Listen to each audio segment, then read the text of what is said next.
Melihat fenomena betapa ramainya pengunjung job fair beberapa waktu lalu, seperti menunjukkan kenyataan pada kita semua bahwa pengangguran menjadi masalah nyata di depan mata. Bukan sekedar pengangguran yang meningkat karena banyaknya PHK akhir-akhir ini, tetapi yang lebih memprihatinkan bahwa tidak terserapnya para lulusan baru di dunia kerja. Di tengah panasnya suhu kota, saling berhimpit-himpitan, keringat mengalir bersamaan dengan harapan besar untuk mendapatkan pekerjaan, ribuan Gen Z mencoba meniti asa, berharap sebuah kesempatan untuk mendapatkan pekerjaan. Namun sayangnya, dalam job fair tersebut bukan hanya para perusahaan yang menawarkan pekerjaan, tetapi juga jebakan berupa penipuan berkedok lowongan kerja palsu kini mengintai di tiap notifikasi email dan WhatsApp, menunggu saat lengah dari mereka yang mulai putus asa. Banyak cerita yang menjadi korban, dari harus keluar uang Rp800.000, Rp500.000, bahkan hanya Rp20.000 pun dipatok yang dibungkus dengan embel-embel sebagai biaya administrasi, yang semua berujung nihil, yang tersisa hanya rasa dibodohi. Di balik kisah memprihatinkan ini, tersimpan ironi yang lebih besar, bahwa ijazah tidak lagi jadi jaminan masa depan, apalagi ijazah perguruan tinggi.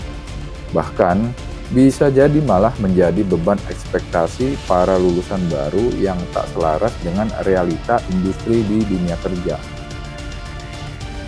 Data BPS menunjukkan hingga Februari tahun 2025 itu ada 842.378 orang penganggur bergelar sarjana, naik dari 787.973 orang di tahun sebelumnya. Sementara itu, lulusan SMA menyumbang angka pengangguran tertinggi dengan jumlah 2,29 juta orang penganggur, disusul lulusan SMK dan diploma. Secara total, ada 7,28 juta orang di Indonesia menganggur, atau setara 4,76% dari total angkatan kerja. Peningkatan ini sangat kontras dengan pertumbuhan tenaga kerja aktif yang sebenarnya positif sebanyak 145,77 juta orang bekerja, naik dari 3,59 juta dibanding tahun lalu. Tapi lonjakan ini banyak ditopang oleh sektor informal. Hanya 59,4% pekerja yang berada di sektor formal. Sisanya harus berdamai dengan status sebagai pekerja bebas, buruh lepas, atau bahkan sebagai pekerja tidak tetap. Sayangnya, pertumbuhan penyerapan tenaga kerja tidak mampu mengimbangi laju penambahan angkatan kerja.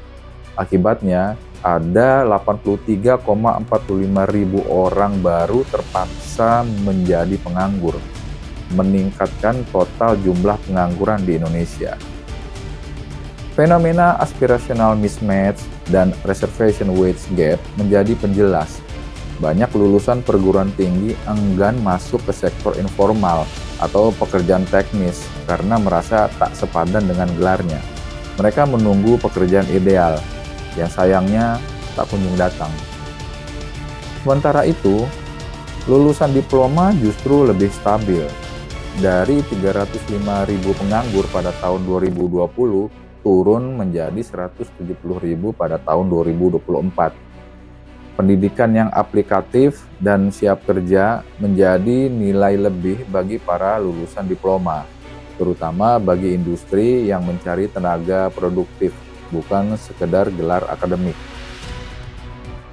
Ironisnya, perguruan tinggi di Indonesia masih belum adaptif. Koneksi kampus dengan dunia kerja masih lemah. Kurikulum lamban bertransformasi, dan budaya kewirausahaan belum tumbuh kuat.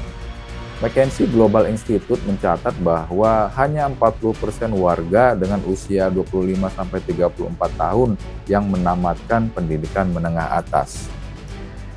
Profil pengangguran pun semakin kompleks. Perempuan kini lebih aktif. Tingkat partisipasi angkatan kerja atau TPAK perempuan naik menjadi 56,70%, tertinggi dalam 5 tahun terakhir. Lulusan perguruan tinggi itu mendominasi pengangguran terdidik, diikuti lulusan SMA, dan wilayah perkotaan menyumbang lebih banyak pengangguran dibanding pedesaan, di mana pengangguran di wilayah perkotaan itu sebesar 5,73%, sedangkan pedesaan yang hanya 3,33%. Meskipun jumlah pengangguran meningkat, BPS mencatat adanya penurunan tipis pada tingkat pengangguran terbuka atau TPT. Pada Februari tahun 2025, tingkat pengangguran terbuka berada di angka 4,76%, lebih rendah dibandingkan Februari tahun 2024 yang sebesar 4,82%.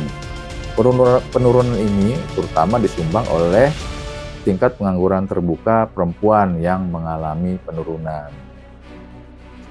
Meskipun tingkat pengangguran terbuka atau TPT menunjukkan penurunan tipis, peningkatan absolut jumlah pengangguran menjadi perhatian serius.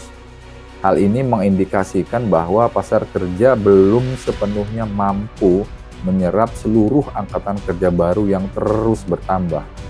Pemerintah perlu mengambil langkah-langkah strategis untuk menciptakan lapangan kerja yang lebih banyak dan berkualitas, terutama di sektor-sektor yang memiliki potensi pertumbuhan tinggi.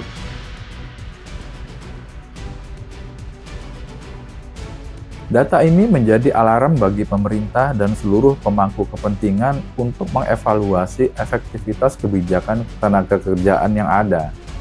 Peningkatan kualitas sumber daya manusia, penciptaan iklim investasi yang kondusif, dan pengembangan sektor-sektor ekonomi yang mampu menyerap tenaga kerja dalam jumlah besar menjadi kunci untuk mengatasi tantangan pengangguran di Indonesia.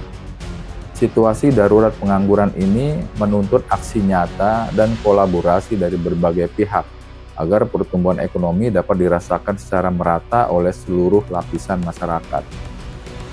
Lapangan kerja yang paling banyak menyerap tenaga kerja masih dikuasai oleh sektor pertanian, perdagangan, dan industri pengolahan, bukan sektor digital, bukan juga sektor green energy, seperti yang digembar-gemborkan selama ini.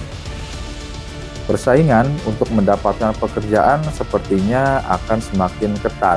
Hal ini karena keluarnya peraturan dari Depnaker tentang penghapusan batas usia penerimaan pekerja. Dengan adanya aturan ini, jelas perebutan kesempatan kerja yang amat sedikit ini menjadi makin sengit. International Monetary Fund atau IMF itu memperkirakan angka pengangguran di Indonesia pada tahun 2025 ini akan mencapai sebesar 5% dari total penduduk. Dan angka tersebut diperkirakan akan terus naik pada beberapa tahun berikutnya dan menempatkan Indonesia sebagai negara dengan jumlah pengangguran terbesar ketiga di Asia dan nomor 1 di Asia Tenggara. Tingginya angka pengangguran saat ini banyak disumbang oleh maraknya PHK dalam beberapa bulan ini, terutama pada tahun 2025 ini. Kementerian Ketenagakerjaan atau Kemnaker mengungkapkan jumlah pemutusan hubungan kerja atau PHK telah mencapai 26.455 kasus per 20 Mei 2025. Angka tersebut meningkat hampir 8 kali lipat dibandingkan bulan Januari 2025 yang sebanyak 3.320 orang. Wow. Kasus PHK tertinggi ada di Jawa Tengah dengan 10.695 kasus. Kemudian disusul Jakarta dengan 6.279 kasus dan Riau di urutan ketiga dengan 3.570 kasus.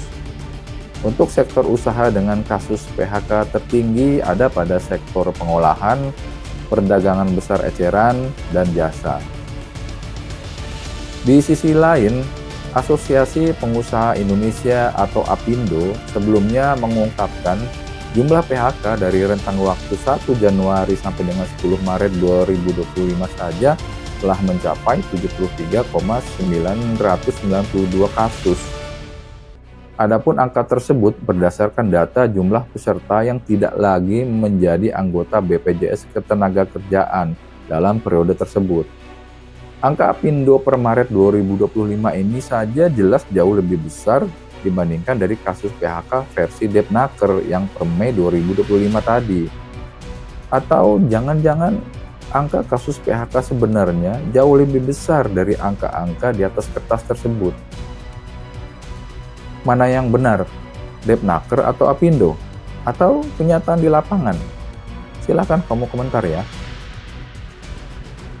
Pada tahun 2025, gelombang PHK diprediksi akan berdampak pada sekitar 280.000 pekerja dari 60 perusahaan di sektor tekstil. Sektor ini mengalami tekanan berat akibat lemahnya daya beli masyarakat, keterlambatan investasi teknologi, dan kebijakan impor yang menghambat daya saing produk lokal.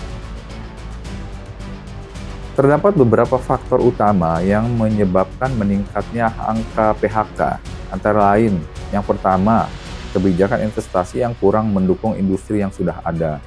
Yang kedua, daya beli masyarakat yang melemah. Kemudian ketiga, keterlambatan investasi mesin dan teknologi, terutama di sektor tekstil, garment, alas kaki, otomotif, dan elektronik. Kemudian yang keempat, kebijakan impor yang mempengaruhi daya saing produk dalam negeri. Kemudian yang kelima, keterlambatan pemberian kredit peralatan dan mesin dengan bunga rendah. Kemudian yang terakhir, skema teknis program jaminan kehilangan pekerjaan atau JKP yang belum menjadi solusi jangka panjang.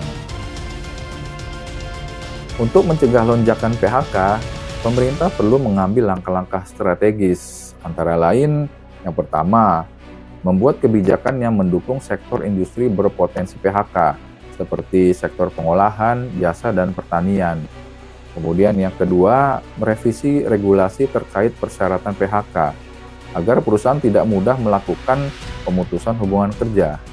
Yang ketiga, mengembangkan kebijakan impor yang melindungi produk lokal, sehingga industri dalam negeri tetap kompetitif. Yang keempat, mendukung ekspansi pasar internasional, agar industri nasional dapat bertahan di tengah tekanan global. Kemudian yang kelima, mengantisipasi dinamika geopolitik global yang dapat mempengaruhi stabilitas ekonomi dan industri. Kemudian yang keenam, mengoptimalkan implementasi program JKP agar lebih efektif dalam memberikan perlindungan bagi pekerja yang terdampak oleh PHK. PHK menjadi isu serius yang terus mengancam stabilitas ketenagakerjaan di Indonesia. Data menunjukkan pola fluktuatif dengan lonjakan tinggi selama pandemi dan kembali meningkat pada tahun 2024. Prediksi PHK tahun 2025 mengindikasikan ancaman besar bagi sektor tekstil dan manufaktur lainnya. Oleh karena itu, diperlukan strategi konkret dari pemerintah dan dunia usaha untuk mencegah gelombang PHK yang lebih besar di masa depan. Bukti adanya tren peningkatan pemutusan hubungan kerja atau PHK secara signifikan pada tahun ini dibandingkan tahun-tahun sebelumnya itu terlihat dari kenaikan jumlah klaim jaminan kehilangan pekerjaan atau JKP dari BPJS Ketenagakerjaan pada tahun 2025 yang secara rata-rata jauh lebih besar dari tahun 2022 sampai tahun 2024. Secara total, jumlah klaim JKP selama Januari sampai April 2025 itu mencapai 52.850 klaim. Jika dirata-ratakan, maka pada tahun 2025 itu terdapat 13.210 klaim JKP per bulan. Angka ini meningkat tajam dari tahun 2022 yang sebanyak 844 klaim per bulan, kemudian tahun 2023 sebanyak 4.478 klaim per bulan, dan tahun 2024 sebanyak 4.816 klaim per bulan.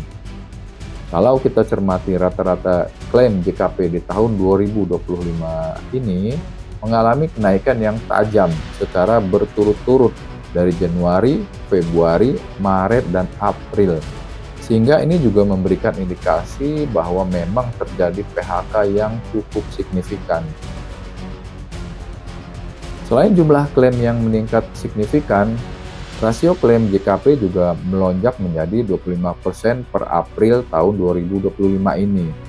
Rasio ini lebih besar dibandingkan pada tahun 2023 sampai tahun 2024 yang hanya sebesar 13%. Demikian pembahasan kali ini mengenai ancaman tingginya angka pengangguran di Indonesia.